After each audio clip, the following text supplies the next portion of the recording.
Welcome to our channel. Today we how to install HubSpot CRM with custom API authentication step by step clearly. Begin by accessing your HubSpot account. If you don't have an account, create one at HubSpot's website. Once logged in, navigate to the settings by clicking the gear icon in the main navigation bar.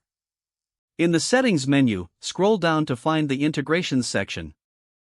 Click on API key to generate a new key.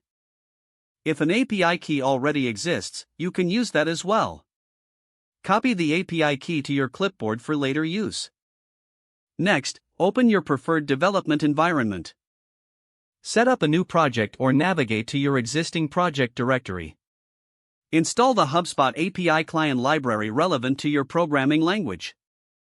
For example, if you're using Node.js, use npm to install the HubSpot API package. Once installed, create a new file for your API integration code.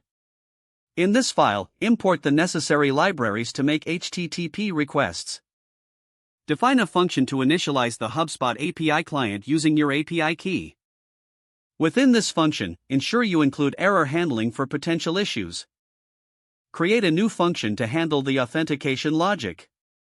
In this function, utilize the API key to authenticate requests to HubSpot. Make some test calls to verify that your API client is set up correctly. Check the responses from the HubSpot API to confirm successful authentication. Now, begin implementing the specific CRM functionalities you need. This may include creating contacts, managing deals, or tracking tasks. Follow the HubSpot API documentation for detailed parameters and required fields. Make sure to test each functionality thoroughly before moving on. If any errors arise, refer to the documentation for troubleshooting. Once your integration works smoothly, organize your code for clarity. Consider implementing logging to keep track of API requests and responses. Finally, perform a final review of your code for optimization and security. Make necessary adjustments or enhancements based on your requirements.